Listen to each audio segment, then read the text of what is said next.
Hello बच्चों, कैसे हैं आप? और कैसी चल रही है आपकी पढ़ाई?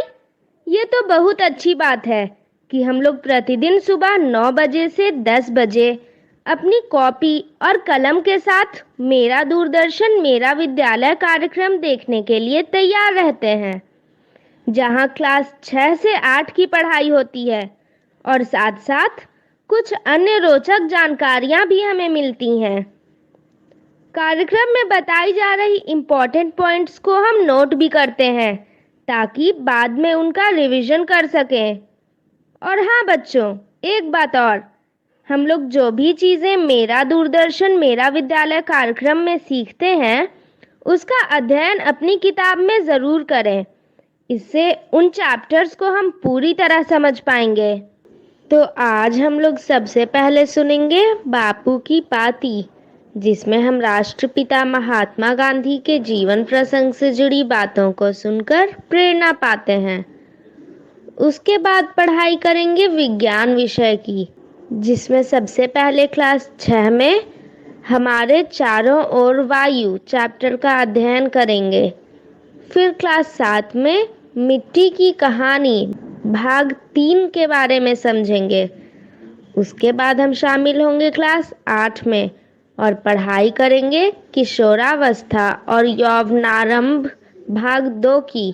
और अंत में चलेंगे पटना का संजय गांधी जैविक उद्यान और देखेंगे जू शो। तो चलिए शुरू करते हैं आज की विज्ञान की क्लास मेरा दूरदर्शन मेरा विद्यालय के साथ।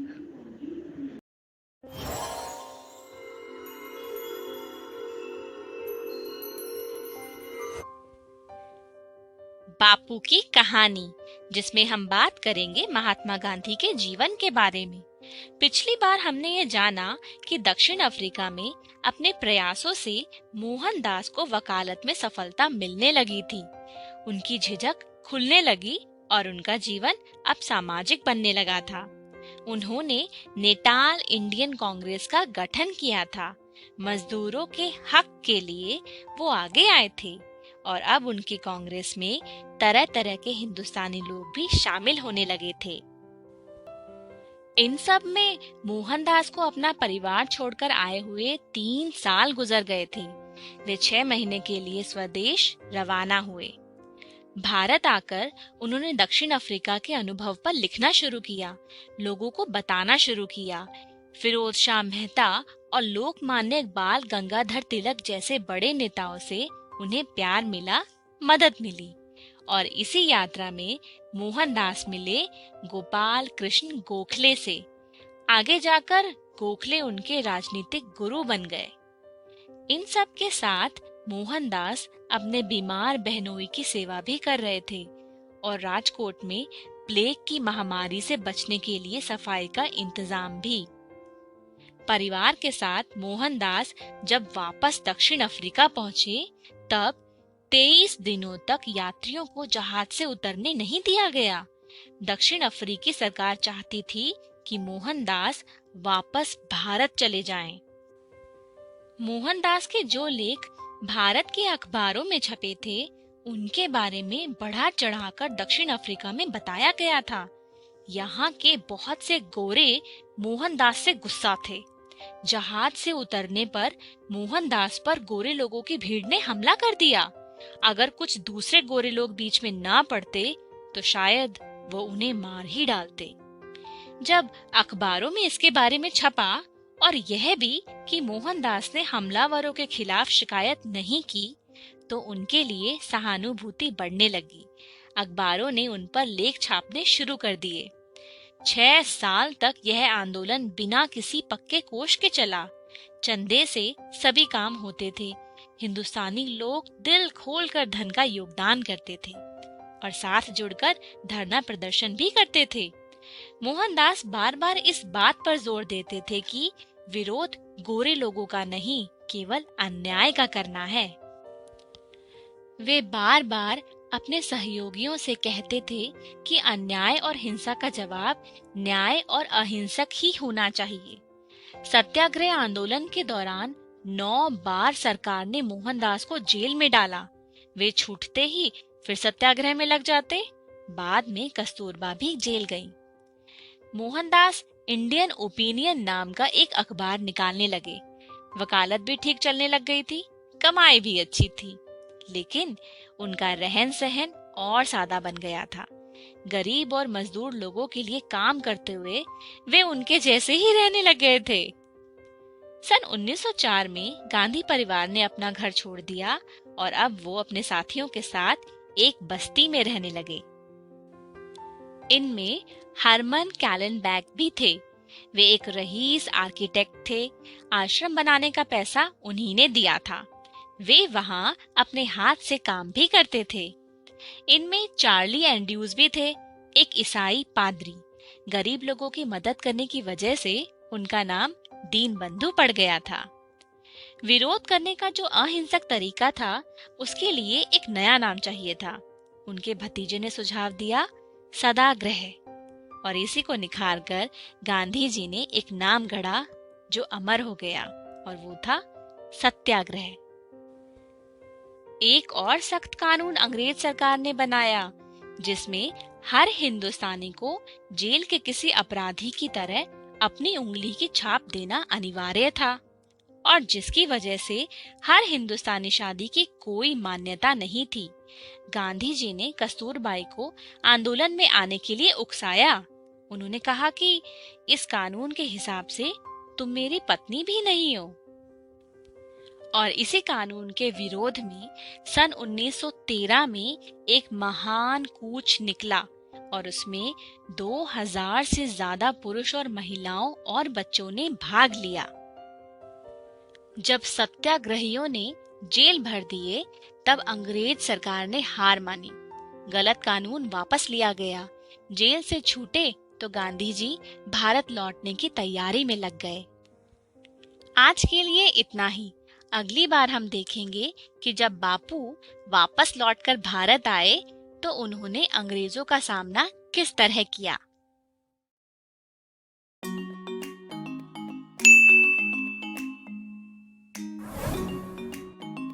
अंकित और पवन के स्कूल में विज्ञान प्रदर्शनी होने वाली थी।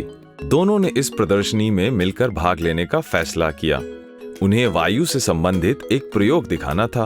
आज पवन अंकित के घर आया हुआ है, यह चर्चा करने के लिए कि वे इस प्रदर्शनी के लिए क्या प्रोजेक्ट बनाएंगे। अरे पवन, तुम आ गए? बैठो, मैं पानी लाता हूँ। नहीं अंकित, तुम भी बैठो। अंकित, इस बार हम वायु के प्रयोग से ऐसा मॉडल बनाएंगे जिससे सब आश्चर्यचकित हो जाएं। हाँ बिल्कुल, लेकिन पवन, मुझे तो कुछ खास सूझ ही नहीं रहा है। हम वायु से संबंधित क्या प्रयोग बनाएंगे? यही तो आज चर्चा करनी है।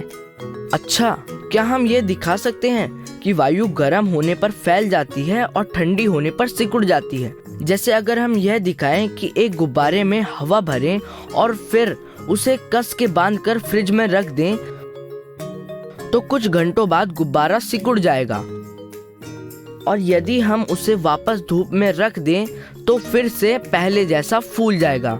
गुब्बारे का फूलना और सिकुड़ना वायु के फूलने और सिकुड़ने को दर्शाता है। वाह, अच्छा सुझाव है, लेकिन ये बहुत छोटा प्रयोग है और आसान भी। हम इसके साथ कुछ और भी बनाएंगे। हम ये दिखा सकते हैं कि वायु में धूल के कण भी होते हैं। अंकित, यह तो टीचर ने खुद करके दिखाया था, खिड़की से आती हुई धूप की किरणों के द्वारा, जिसमें हमें छोटे छोटे चमकीले से कण दिख रहे थे। हाँ, याद आया। मैं सोच रहा हूँ कि हम वायु के संघटक क्या हैं, ये सिद्ध कर सकते हैं। हाँ, ये मजेदार है। इस पर कुछ चर्चा करते हैं। देखो, अगर हम फ्रिज से एक पानी की बोतल निकाल कर बाहर रखें तो उसकी बाहरी ओर भी पानी की एक परत बनने लगती है। बोतल बंद होगी तब भी। इससे साबित होता है कि हवा में जल वाष्प होता है। इसी की वजह से बारिश होती है। पवन रसोई घर से पानी का गिलास लेकर आता है। अच्छा अंकित, एक काम करो, इस गिलास से अपना मुंह और नाक ऐसे ढको कि पूरा मुंह ढक जाए, और खाली जगह पे ये कपड़ा लगा लो और जोर जोर से सांस लो।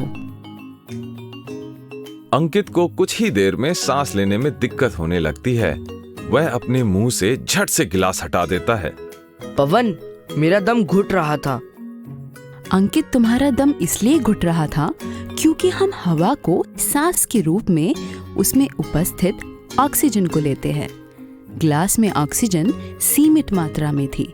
कुछ देर बाद वो खत्म होने से तुम्हें दम घुटने का एहसास होने लगा, क्योंकि ग्लास में अभी भी हवा तो थी लेकिन ऑक्सीजन नहीं थी। उसकी जगह तुम्हारी सांस से छोड़ी जाने वाली कार्बन डाइऑक्साइड यानी CO2 ने ले ली। शायद इसीलिए हमें खुले और साफ सुथरे वातावरण वाली जगहों पर सांस लेना अच्छा लगता है, क्योंकि वहाँ ऑक्सीजन की उपलब्धता सुगम होती है।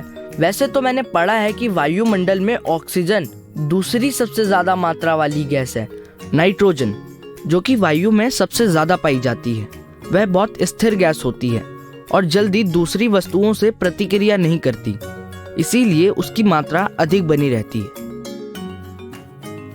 तुम बिल्कुल ठीक समझे। जहाँ वायु प्रदूषण ज्यादा हो या आग लगी हो, वहाँ भी हमारा दम घुटने लगता है, क्योंकि वायु के साथ शरीर में हानिकारक तत्व और जहरीली गैसें भी जाने लगती हैं। क्यों ना ये भी हम प्रयोग करके देखें? मैं समझ गया, रुको, मैं अभी आया। अंकित दौड़कर एक प्लेट, 2 मोमबत्ती लेकर आता है और दोनों प्रयोग शुरू करते हैं। अंकित प्लेट में मोमबत्ती को जलाकर लगा देता है। पवन उसमें धीरे से पानी डालता है ताकि आधी प्लेट भर जाए। अब अंकित धीरे से मोमबत्ती को शीशे के गिलास से ढक देता है। थोड़ी ही देर में मोमबत्ती फड़फड़ाकर बुझ जाती है। ये देखो, जल सतह ग्लास में ऊपर हो गई, यानी जितनी भी ऑक्सीजन जल गई उतनी जगह पानी ने भर दी। और देखो, गिलास में कुछ उजला धुआं भी भर गया है। ये शायद कार्बन डाइऑक्साइड या जहरीली गैसों का मिश्रण है। क्या बढ़िया और मजेदार प्रयोग था। क्या तुमने देखा है कि जब हम लकड़ी जलाते हैं तो उसमें से काला धुआं निकलता है। ये धुआं कई गैसों का मिश्रण होता है, जिसमें कार्बन डाइऑक्साइड यानी CO2 मुख्य गैस होती है। हाँ, मैंने टीवी पे समाचार में सुना था कि दिल्ली, लखनऊ जैसे शहरों में प्रदूषण, जिसमें ज्यादातर कार्बन डाइऑक्साइड होती है, अक्सर बढ़ जाती है, जिसके कारण सांस लेने में तकलीफ और कम दूरी तक दिखाई पड़ता है। सर्दियों में धुंध या कोहरा छा जाने से हमारी दृष्टि सीमा और भी कम हो जाती है। बिल्कुल ठीक। यह भी कि जब हम आसमान में ऊपर जाते हैं तो वायु और ऑक्सीजन की मात्रा कम होती जाती है, इसलिए पहाड़ों पर सांस लेना मुश्किल होता है। अच्छा, अब वायु के संगठन के बारे में बहुत बात हो गई। अब हमें अपने विज्ञान प्रदर्शनी पे ध्यान देना चाहिए। क्यों ना हम मोमबत्ती की जगह कोई लकड़ी या पूजा में इस्तेमाल वाले कपूर को जलाएं और नीचे पानी की जगह कोई केमिकल का इस्तेमाल करें, जिसमें कार्बन डाइऑक्साइड घुलकर रंग बदल ले। वाह पवन, आइडिया तो अच्छा है। हमारा प्रयोग सबसे अच्छा होगा। इसके लिए हमें टीचर की मदद लेनी चाहिए। हाँ बिल्कुल, ये प्रयोग शायद बहुत लोगों ने किया हो, पर कुछ परिवर्तन कर हम इस प्रयोग से काफी कुछ प्रतियोगिता में दिखा पाएंगे। चलो, अब पढ़ाई बहुत हुई। सभी सामान जगह पर वापस रख देते हैं और खेलने चलते हैं। मिट्टी की कहानी भाग 3। पिछले वीडियो में आपने मिट्टी के प्रकार और मिट्टी के गुणों के बारे में जाना। मिट्टी जीवन का स्रोत है। मिट्टी के बिना ना पेड़ पौधे उग सकते हैं, ना ही किसान खेती कर सकता है। हमने ये भी सीखा कि मिट्टी में खनिज, पत्थर, कीड़े इत्यादि होते हैं। इस वीडियो में मिट्टी के कुछ और पहलुओं को जानेंगे। मैं आपको केरल के वायनाड ले चलती हूँ। यहाँ बिजू अपनी बहन शीना के साथ मिट्टी में खेल रहा है। इस वीडियो का उद्देश्य मिट्टी में नमी और अलग प्रकार के मिट्टी द्वारा जल का अवशोषण या अब्जॉर्प्शन के बारे में जानना है। मिट्टी में खेलने का मजा ही अलग है। और देखो, मैं थोड़ी रेत भी लाई हूँ। चलो इस रेत से घर बनाएंगे और ये चिकनी मिट्टी से गुड्डा गुड़िया बनाएंगे।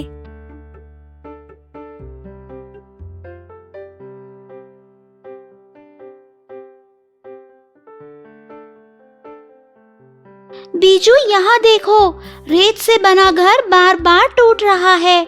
इस रेत में ज्यादा गीलापन नहीं है, थोड़ा पानी और डालो। देखते हैं कि ऐसा करने से यह रेत का घर मजबूत बनता है या नहीं। चलो मैं थोड़ा सा पानी डालकर देखता हूँ, क्योंकि अगर ये चिकनी मिट्टी की तरह गीला हो गया तो ये रेत का घर खराब हो जाएगा। देखो बीजू, कितना अच्छा घर बन गया। बच्चों जल्दी आओ और खाना खाओ, तुम दोनों को शाम को बाहर भी जाना है। चलो बीजू, माँ बुला रही है। वाह, तुमने चिकनी मिट्टी से कितना अच्छा खिलौना बनाया है। हाथ कितने चिपचिपे हो गए। चलो साबुन से धो लेते हैं। इस खिलौने को मैं सूखने के लिए तुम्हारे रेत के घर के साथ रख देता हूँ। शीना, तुम्हारा रेत का घर फिर से टूट गया। और ये क्या? इस रेत में नमी ही नहीं है। लगता है इसीलिए ये घर टूट गया। तुम्हारा खिलौना तो नहीं टूटा बीजू, मगर देखो यह खिलौना भी सूख सा रहा है। लगता है नमी खत्म हो रही है। तुम सही कह रही हो। ये दोनों धूप में थे। रेत का घर तो पूरा टूट गया और मेरा खिलौना अभी भी सूख रहा है। तुमने देखा होगा कि जब बारिश होती है तो हमारा आंगन गीला हो जाता है और कुछ घंटों के बाद सब सूख जाता है। क्या इसका मतलब है कि मिट्टी में नमी होती है? क्या ये नमी धूप या गर्मी की वजह से सूख जाती है? हाँ, मिट्टी में नमी होती है। बच्चों आ जाओ, थोड़ी देर आराम करो। आपको शाम में पुष्प प्रदर्शनी में जाना है। चलो, माँ बुला रही है। जब तक बच्चे आराम करेंगे, हम एक छोटा सा प्रयोग करते हैं।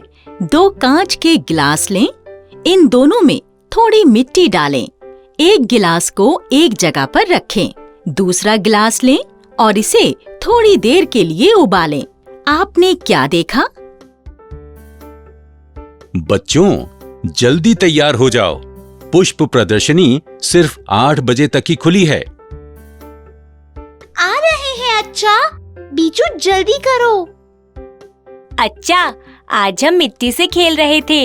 हमने रेत का घर और चिकनी मिट्टी से खिलौने बनाए, लेकिन हमने देखा कि हमारा रेत का घर टूट गया और चिकनी मिट्टी का खिलौना भी सूख गया।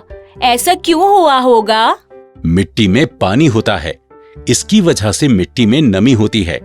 जैसे हमें पानी की आवश्यकता होती है, वैसे ही मिट्टी को भी पानी की जरूरत होती है। पेड़ पौधे जो उगते हैं। हाँ, मिट्टी में पानी होने की वजह से पेड़ पौधों को पोषक तत्व मिलते हैं। पानी के कारण पेड़ हरे भरे होते हैं और सब्जी, फल और फूल भी तो उगते हैं, है ना अच्छा? हाँ, पानी के माध्यम से पौधों को घुलतिया यानी डिसॉल्व पोषक तत्व जैसे नाइट्रोजन, फास्फोरस, पोटेशियम और कैल्शियम इत्यादि उनकी जड़ों तक पहुंचते हैं। फिर जड़ों से पौधों को पोषण मिलता है। लो, हम पुष्प प्रदर्शनी में आ गए। यहाँ आपको अलग अलग फूल, पौधे, बीज, पौधों के अलग अलग उपोत्पाद या बाई प्रोडक्ट्स जैसे मुरब्बा, अचार इत्यादि भी मिलेंगे। वाह, कितने सारे फूल हैं। और देखो, यहाँ कितने सारे अलग अलग पेड़ हैं। तुम लोग यहीं पर रुको, मैं अभी आता हूँ। बीजू यह देखो, यह सभी फूल कितने प्यारे लग रहे हैं। यहाँ कुछ लिखा है शीना। यहाँ लिखा है कि यह फूल अलग अलग तरह की मिट्टी में उगाए गए हैं। नमस्ते बच्चों, मेरा नाम कॉस्मोस फूल है और पता है मैं रेत में उगता हूँ। ये फूल तो बात कर रहा है। पता है, जिस रेतीली मिट्टी में मैं खिलता हूँ उसमें जल निर्माण क्षमता पर्याप्त नहीं है, इसलिए इस प्रकार की मिट्टी में बहुत सारी हवा मौजूद होती है। मेरे लिए अच्छी तरह से बढ़ना बहुत मुश्किल है, फिर भी मैं कोशिश करके देखो कितनी खूबसूरती से बढ़ा हूँ। इसलिए तो मुझे पुष्प प्रदर्शनी में प्रदर्शित किया गया है। क्या तुम मुझे घर ले जाना चाहोगे बच्चों? इस फूल की मिट्टी की जल धारण क्षमता बहुत कम है। ये फूल कितना सुंदर है और इसे तो पानी भी ज्यादा नहीं चाहिए। मैं इसे घर ले जाना चाहता हूँ। बच्चों, आप दोनों मुझे देखो।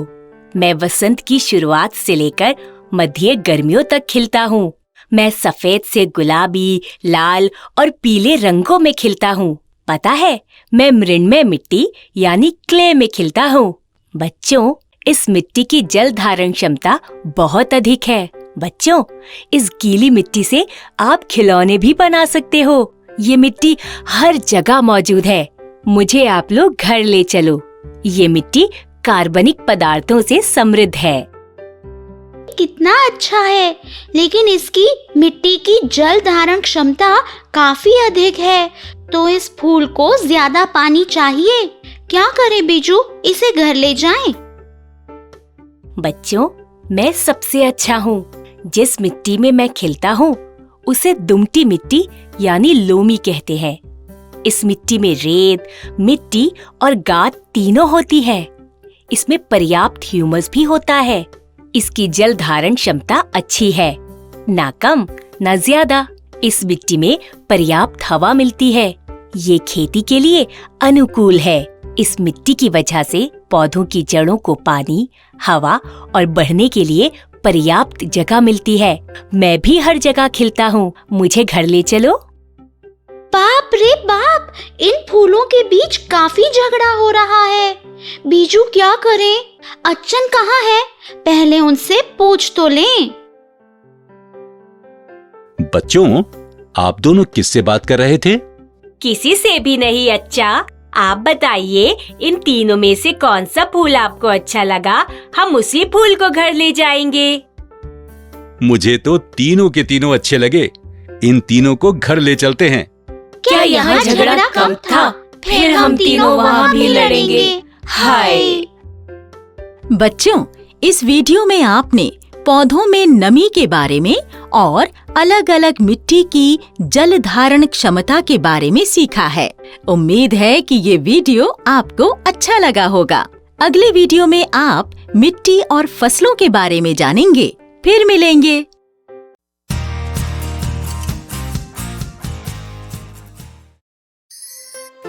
नमस्ते। कोरोना को हम मात देते, घर में हम सब खुश रहते। पूछ रहे हैं कैसे? देखिए तो ऐसे।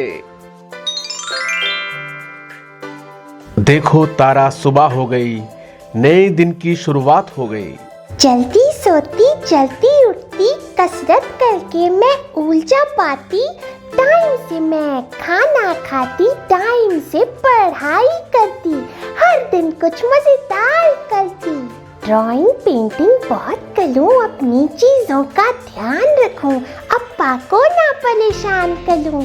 थोड़ा टीवी, थोड़ा गाना, डांस करके धूम मचाना, बोल होने का नहीं बहाना।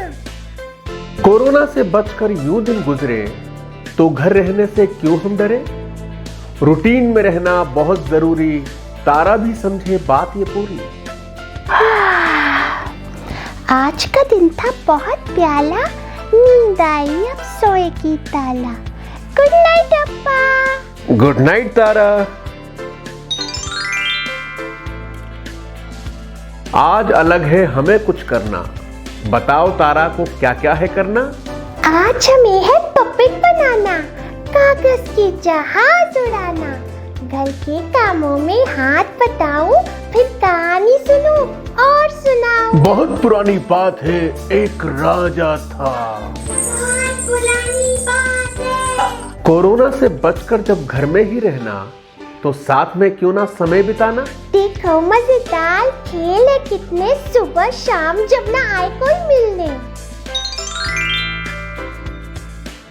रोज नया मैं कुछ सीखूं, हाथों को मैं साफ रखूं, सबसे थोड़ा दूर रहूं, चेहरे को बिल्कुल न छूऊं।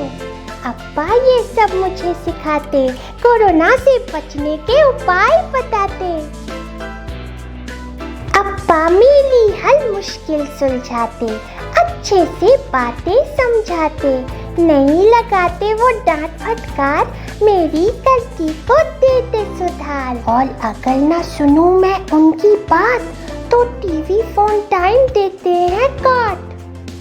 टीचर से हम बातें करते, स्कूल की पढ़ाई को भूला करते। हर दिन अब्बा मुझसे पूछकर पढ़ने का समय रोज तय करते। सुबह 1 घंटा, शाम 2 घंटे, सवालों का बक्सा रोज हम भरते। छोटी छोटी कहानी तुम लिखना, स्कूल खुले तो टीचर को दिखाना, हर विषय को फिर से दोहराना, स्कूल खुलने तक भूल न जाना, मुझसे नानू से पूछ पूछ कर हर मुश्किल सवाल आसान बनाना। जब स्कूल ऑफिस बाहर न जाना, तो अनहोनी नहीं मन का घबराना, किसी बात पे आंसू जो आए, मन भारी लगे कुछ समझ न पाए, तो दोस्तों को फोन लगाएं,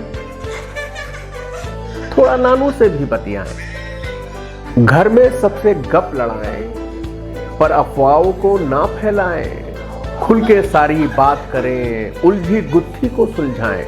अब्बा नानू से हर जवाब मिले, वो सही बात पे मेरी तारीफ करें। कितनी भी सवालों की हो कुलबुलाहट, अब्बा को नहीं होती झुंझलाहट। थक जाऊं तो लेट में जाती, थोड़ा सा आराम में करती, मैं खुश रहने की कोशिश करती, खुद हंसती सबको भी हंसाती। घर में आपस में प्यार बढ़ाओ, एक दूजे का हौसला बढ़ाओ, सोचो कि ठीक है हम सब, इस जंग में एक है हम सब। अप्पा, तारा, नानू और दोस्त हम सब एक साथ जरूर देंगे कोरोना को मात। क्यों तारा? हाँ? अप्पा और तारा की ओर से bye bye, good night.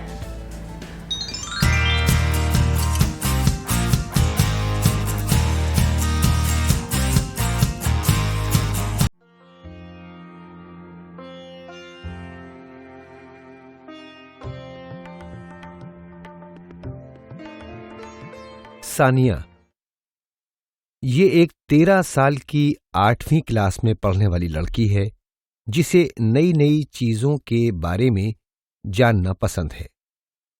Mummy जी सानिया की मम्मी, जिनकी उम्र लगभग 40 साल है, जो कि शहर में रहती हैं, वो सानिया को नई चीजें खोजने जानने में मदद करती हैं। कबीर, सानिया का बड़ा भाई, जिसकी उम्र 14 साल है, वो 9वीं क्लास में पढ़ता है और सानिया को नई नई चीजें समझने में मदद करता है। हमने अब तक सीखा, लड़कियां और लड़के दोनों के शरीर और व्यवहार में बदलाव के समय को किशोरावस्था कहा जाता है। केवल शरीर में होने वाले परिवर्तनों को विशेष रूप से यौवनारंभ कहा जाता है। लड़कियों में 10 साल की उम्र में यौवन आरंभ शुरू होता है और 16 साल की उम्र में खत्म हो जाता है। लड़कों में 12 साल की उम्र में यौवन आरंभ शुरू होता है और 18 साल की उम्र में खत्म होता है। हालांकि ये सब व्यक्तियों में एक समान नहीं होता, एक से दूसरे व्यक्ति में अलग अलग हो सकता है। यौवन आरंभ होने का संकेत चेहरे और जघन बालों का बढ़ना है, लंबाई या कद का बढ़ना और हड्डियों में चौड़ापन आना। त्वचा भी बदलती है और लड़कियों और लड़कों के त्वचा पर मुहांसे हो सकते हैं। आमतौर पर जवान होने तक ये अपने आप ठीक हो जाते हैं। दोनों लिंग अपने शरीर में बदलाव का अनुभव करते हैं क्योंकि उनके यौन अंग बढ़ते हैं। पुरुष लिंग जैसे वृषण और लिंग पूरी तरह से बदलते हैं। वृषण भी शुक्राणुओं का उत्पादन करते हैं। लड़कियों में अंडाशय बड़े होते हैं और अंडे परिपक्व होना शुरू होते हैं। साथ ही अंडाशय परिपक्व अंडे जारी करना शुरू कर देते हैं। इसलिए लड़कियों में भी हर महीने मासिक धर्म शुरू हो जाता है। लड़के और लड़कियां दोनों व्यवहारिक बदलाव से गुजरते हैं।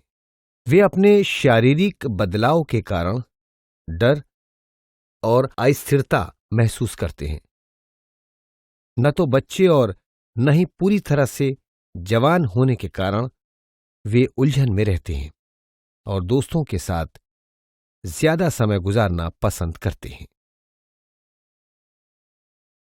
यह संग्रहालय हमारे घर के इतना करीब है, फिर भी हम इसे देखने इतनी कम दफा आए हैं, है ना? क्योंकि शनिवार को हमारे पास बहुत सारे काम हैं और रविवार को संग्रहालय बंद रहते हैं। हमें और समय बर्बाद नहीं करना चाहिए। मैं उस खंड में जाना चाहती हूँ जहाँ मानव शरीर रचना विज्ञान पर वीडियो है। जरूर, चलो चलें। सानिया, यहाँ देखो, उनके पास मानव जीवन के विभिन्न चरणों पर वीडियो हैं। इसमें से एक किशोरावस्था के बारे में भी है। आइए हम इसे सुनते हैं। यह सच में एक दिलचस्प वीडियो है। मुझे यह सोचने में मजेदार लगता है कि सभी लड़कों और पुरुषों के गले में कंठमणि यानी एडम्स एप्पल होता है। दोस्तों, क्या आपको कंठमणि यानी एडम्स एप्पल के बारे में कुछ पता है? इसके लिए आप 2 मिनट का समय ले सकते हैं।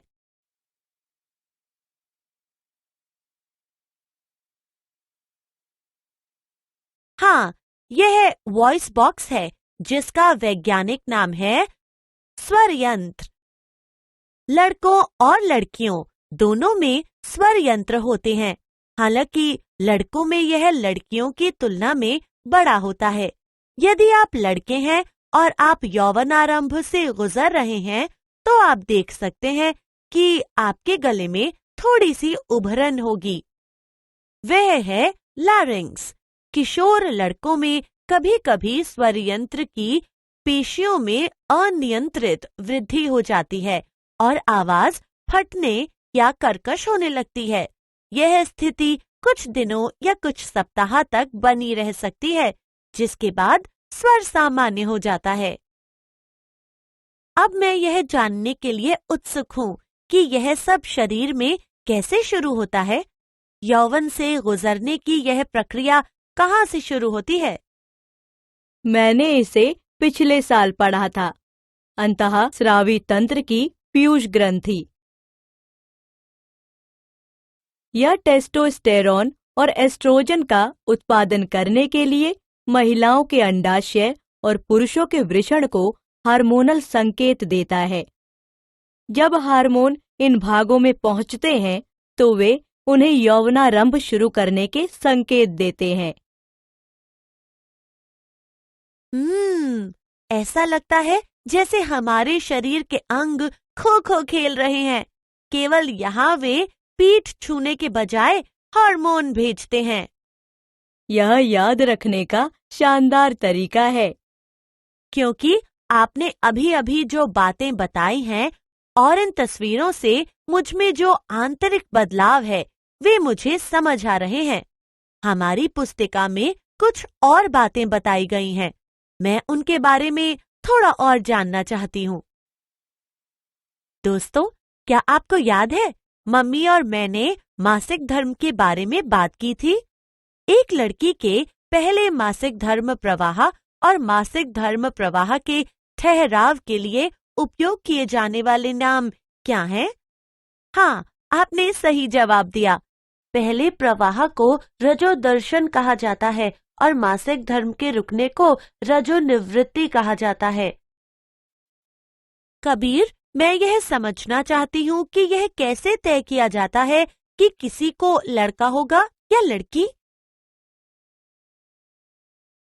सानिया, वैसे ही जैसे हमारा शरीर यौवनारंभ के बारे में फैसला लेता है, शरीर ये भी तय करता है कि एक लड़का या लड़की विकसित करेगा। इस बारे में और बताइए। मुझे याद है कि हम गुण सूत्रों के बारे में चर्चा कर रहे थे। क्या तुम्हें याद है? हाँ। सभी मनुष्य में अपनी कोशिकाओं के नाभिक में गुण सूत्र के 23 जोड़े होते हैं। इनमें से 2 गुणसूत्र लिंग गुणसूत्र होते हैं, जिनका नाम X और Y है। एक मादा में 2 X गुणसूत्र होते हैं, जबकि एक पुरुष में एक X और एक Y गुणसूत्र होता है। युग्मक यानी अंडाणु और शुक्राणु में गुणसूत्र का केवल एक जोड़ा होता है। अनिषेचित अंडे में हमेशा एक X गुणसूत्र होता है, लेकिन शुक्राणु 2 तरह के होते हैं। एक X गुणसूत्र होता है और दूसरा Y गुणसूत्र होता है। आगे का मैं बताऊं? हाँ, क्यों नहीं। यदि एक शुक्राणु जिसमें Y गुणसूत्र होता है वह अंडे को निषेचित करता है, तो XY मतलब एक लड़का मिलता है। और अगर एक शुक्राणु जिसमें X गुणसूत्र होता है वह अंडे को निषेचित करता है, तो हमें XX मतलब लड़की मिलती है। ओह, तो पुरुष शुक्राणु एक लड़की या लड़का होने के लिए जिम्मेदार है। यह दिलचस्प है। लड़की हो या लड़का, मुझे बच्चे पसंद हैं। वे बहुत प्यारे होते हैं, है ना मम्मी? बिल्कुल। हमें कभी भी लड़के या लड़की में भेदभाव नहीं करना चाहिए। उन्हें हमेशा समान अवसर दिया जाना चाहिए। जैसे आप करती हैं। हाँ, आप क्या खाते पीते हैं इसका ध्यान रखना बहुत जरूरी है। साथ ही उचित व्यायाम बेहद जरूरी है। याद रखो बच्चों, ये एक ऐसी उम्र है जहां आपके साथी आपको धूम्रपान या शराब पीने की कोशिश करने और नशे की चीजों का सेवन करने के लिए कह सकते हैं। सोचें कि आपके लिए क्या महत्वपूर्ण है, इन पदार्थों की बुरी लत पालना या एक अच्छा और स्वस्थ जीवन। मुझे विश्वास है कि आप हमेशा सही रास्ता चुनेंगे। हम हमेशा सावधान रहेंगे मम्मी। हमने अध्याय में सीखा, लड़कों में लड़कियों की तुलना में बड़ी ग्रंथि होती है। इसे वॉइस बॉक्स या एडम्स एप्पल भी कहा जाता है। लड़कों में कुछ हफ्तों तक गले में भारीपन का एहसास होता है, जिसके दौरान उनकी आवाज बदल रही होती है और कुछ समय बाद उनकी आवाज बदलकर भारी हो जाती है। अंतःस्रावी तंत्र की पीयूष ग्रंथि क्रमशः टेस्टोस्टेरोन और एस्ट्रोजन जारी करने के लिए पुरुष वृषण और महिला अंडाशय को हार्मोनल संकेत भेजती है। जब वृषण और अंडाशय इस संकेत को प्राप्त करते हैं तो वे हार्मोनों को छोड़ते हैं, जिसका मतलब है कि शरीर प्रजनन के लिए तैयार होना शुरू हो जाता है। महिलाओं को 10 से 50 की उम्र में मासिक धर्म चक्र होता है। पहला प्रवाह रजोदर्शन कहलाता है, जबकि मासिक धर्म चक्र का रुक जाना रजो निवृत्ति कहलाता है। रजो निवृत्ति के बाद महिला बच्चे पैदा नहीं कर सकती, जबकि पुरुष के जीवन में बहुत बाद तक शुक्राणु पैदा हो सकते हैं। एक बच्चे का लिंग गुणसूत्रों द्वारा निर्धारित किया जाता है। XY गुणसूत्र एक शिशु लड़का बनाता है, जबकि XX गुणसूत्र एक लड़की बनाता है।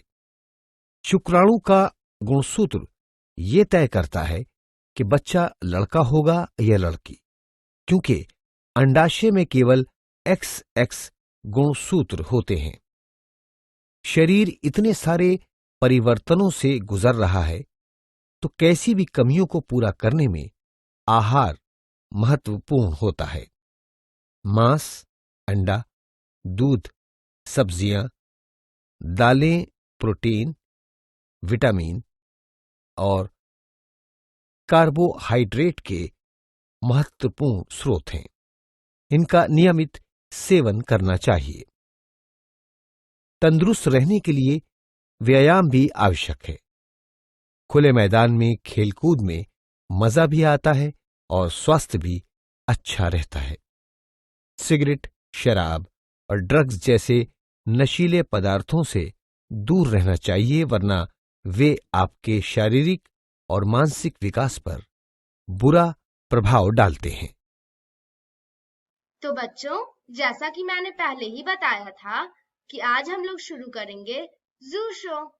तो चलिए शुरू करते हैं।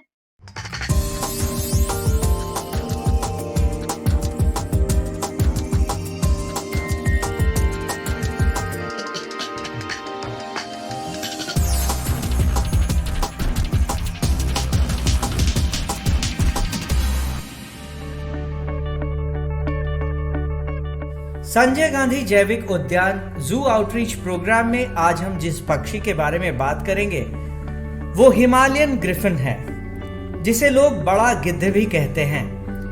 ये एक बड़े आकार का फीके पीले रंग का गिद्ध होता है जो सारे हिमालयी क्षेत्र में पाए जाते हैं।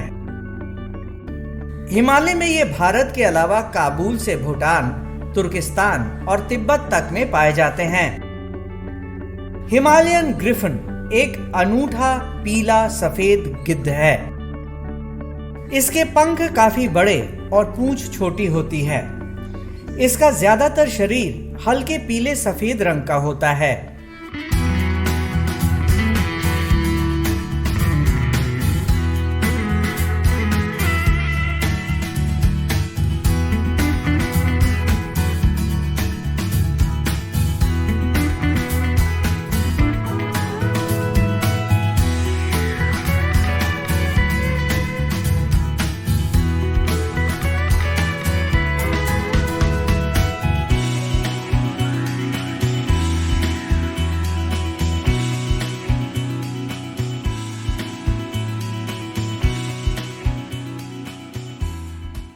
इन्हें हिमालय में 1200 से 5000 मीटर तक की ऊंचाई पर देखा जा सकता है।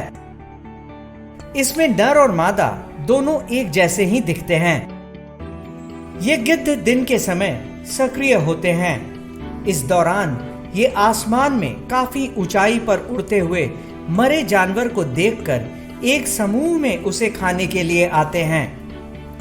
इनकी दृष्टि काफी तेज होती है और आसमान में काफी ऊंचाई से मरे हुए जानवरों को देख लेते हैं।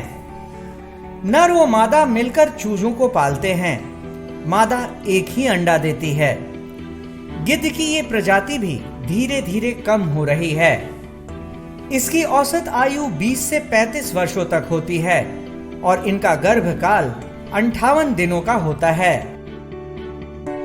ये इसलिए भी इम्पोर्टेंट है क्योंकि इनको नेचुरल स्कैवेंजर कहा जाता है। ये स्कैवेंजिंग का काम करते हैं। जो भी कार्कासेस हैं या वाइल्ड में हो या लाइव स्टॉक के होते हैं उसको ये स्कैवेंजिंग करके खाते हैं, जिसके कारण नेचर हमेशा क्लीन बना रहता है। काफ़ी बड़े होते हैं। लगभग इनका जो हाइट होता है वो 3.5 फीट तक पहुंच जाता है। ये लगातार नहीं उड़ सकते हैं, लेकिन ये काफ़ी ऊंचाई तक उड़ते हैं। जो इनका मैक्सिमम अल्टीट्यूड है जिस पे ये फ्लाई करते हैं, जो मिनिमम अल्टीट्यूड मतलब इससे ऊपर ही उड़ेंगे, ये लगभग 1200 मीटर है। इसके ऊपर ही ये ज़्यादा पाए जाते हैं। ये फरवरी मार्च में एग लेइंग प्रारंभ करते हैं और जो इनका क्लच साइज है ये 1 से 2 तक का ही होता है, काफ़ी छोटा होता है और उसे एक बच्चा निकलता है जो नेस्टिंग करते हैं। इनके पेरेंट्स काफ़ी अच्छे से नेस्टिंग करवाते हैं। उसके बाद ये लगभग 5 से 6 महीना रहने के बाद वो उनसे सेपरेट हो जाते हैं। पटना जू में इन्हें चिकन दिया जाता है खाने में और ये लगभग 1.5 kg चिकन एक वल्चर को दिया जाता है। और जो इनका मॉर्फोलॉजी है, जो इनका फिजिकल फीचर्स हैं, उसमें जो पिकुलरिटी है, उनके लेग के पास में हेयर का टफ्ट पाया जाता है और गर्दन के पास भी वाइट कलर का एक पैच होता है। हिमालयन ग्रिफन का जो IUCN स्टेटस है वो नियरली थ्रेटेंड है और इनके पॉपुलेशन में उतना ज़्यादा डिक्लाइन नहीं आया है जो और वल्चर्स में आया है।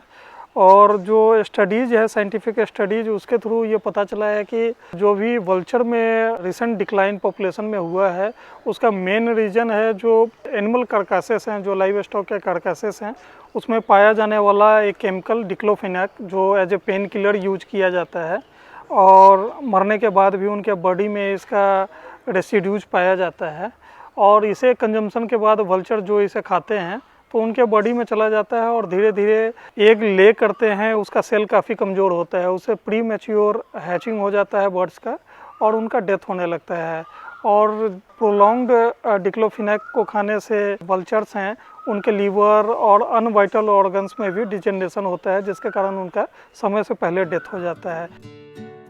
गिद्ध के बाद हम जिस चिड़िया के बारे में बात करेंगे वो चील यानी काइट है। ये बेहद चतुर और फुर्तीले होते हैं। इनके शरीर के ऊपरी हिस्से का रंग भूरा और आंख के पीछे एक काला धब्बा और बाहर का पंख हल्के काले रंग का होता है।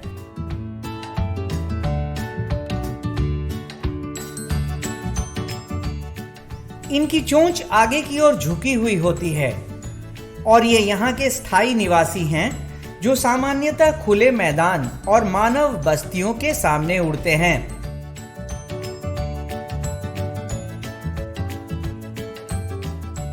ये शिकारी पक्षी होते हैं जो ऊपर से ही अपने भोजन की तलाश करते हैं और जब इन्हें अपना भोजन दिख जाता है तो बहुत तेजी से उस पर झपट्टा मारकर लेकर उड़ जाते हैं। ये सर्वभक्षी होते हैं जो छोटे पक्षी, चूहे और मरे हुए जानवर खाना पसंद करते हैं।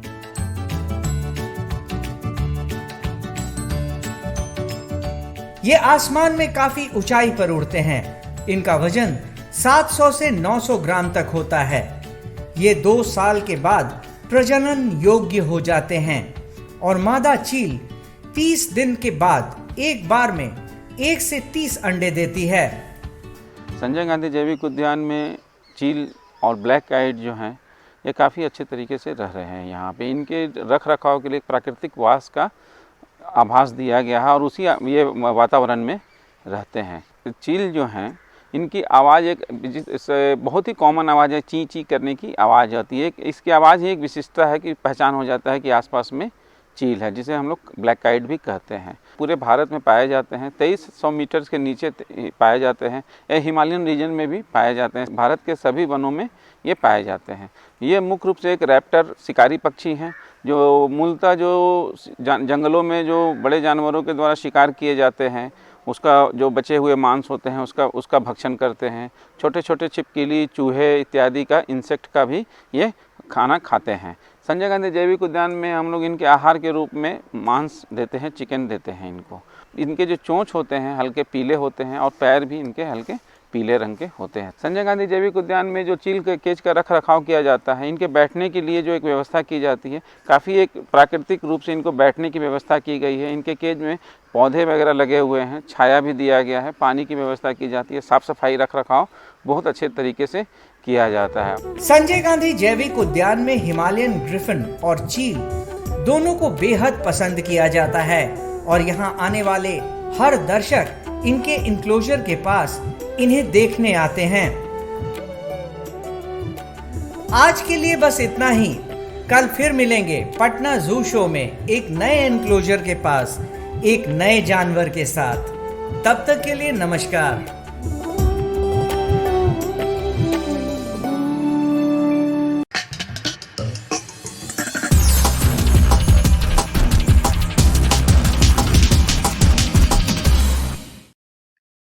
तो आशा करती हूँ बच्चों आज के एपिसोड में आपने जरूर कुछ नया सीखा होगा। आप अपने विचार हमें स्क्रीन पर दिए गए व्हाट्सएप नंबर 9431043527 या ईमेल आईडी bepcddprogram@gmail.com पर भेज सकते हैं। और हाँ, आप मेरा दूरदर्शन मेरा विद्यालय कार्यक्रम को कभी भी बिहार शिक्षा परियोजना परिषद के YouTube चैनल पर देख सकते हैं। इसके लिए सर्च करें BEPC मेरा दूरदर्शन मेरा विद्यालय और कार्यक्रम को देखें, इम्पोर्टेंट पॉइंट्स को नोट करें और क्वेश्चंस हल करें। इसके अलावा इसके सारे एपिसोड बिहार शिक्षा परियोजना परिषद की वेबसाइट पर डिजिटल लर्निंग सेक्शन में भी उपलब्ध है। विजिट करें www.bepcssa.in। और आपको तो पता ही है कि आप खुद से लिखी कविताएं, कहानियां, पेंटिंग्स या इनके 2 से 3 मिनट के वीडियो भी हमें स्क्रीन पर दिए गए व्हाट्सएप नंबर या ईमेल आईडी पर अपना नाम, कक्षा, विद्यालय का नाम, प्रखंड और जिले के नाम के साथ भेज सकते हैं। हम चुने गए एंट्रीज को आने वाले एपिसोड में प्रसारित भी करेंगे। तो घर पर रहें, पढ़ते रहें, बढ़ते रहें। मिलते हैं अगले एपिसोड में। बाय बाय बच्चों। सुनो घंटी